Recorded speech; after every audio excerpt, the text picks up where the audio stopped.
Waboko loli loli wabiko loli Dioda guyanke milkina fere Moi kaya dubale Ichise gabale Waboko loli loli wabiko loli Dioda guyanke milkina fere Moi kaya dubale Ichise gabale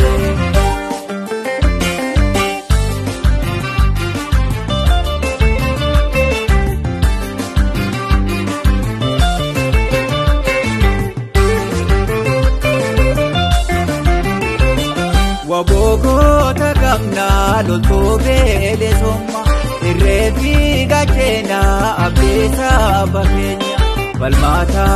kako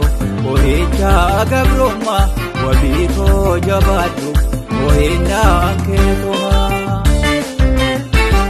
Pilano ndugada hakafi ebelesa Injetu agarre hidano jabesa Kurmane kabsoda Dokuma ampal macho Ilashvan ifanne Isnapar bitacho Darbate dabini yomiyo Dinambo jibo chisigoyo Sababi sablame nukesa Inache suwabo nifisa Kilajvan dibate Gafiko debetu Anapte chabate Bedeso mantola nindofu gokuma Robadi gablave Lugoda lugoma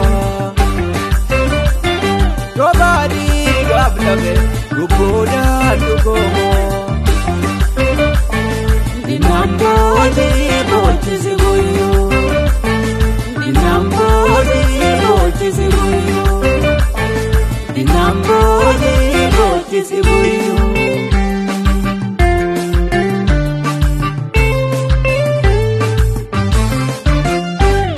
Waboko lodi lodi wabiko lodi Dioda guyanke milkina fere Moi kaya dubale Ichise gabale Waboko lodi lodi wabiko lodi Dioda guyanke milkina fere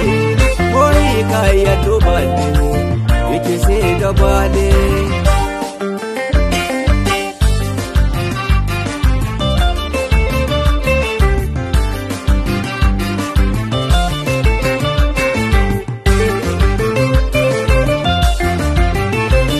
Lenchako ya abdi geransa koye Wabotu lagamta bulesa afgame Sirnana manyata Gajabsi horresi Bileso matenya Adunya atbilabse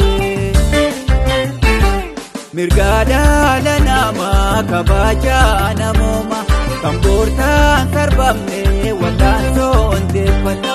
Irema takenya Ofilmo ortefana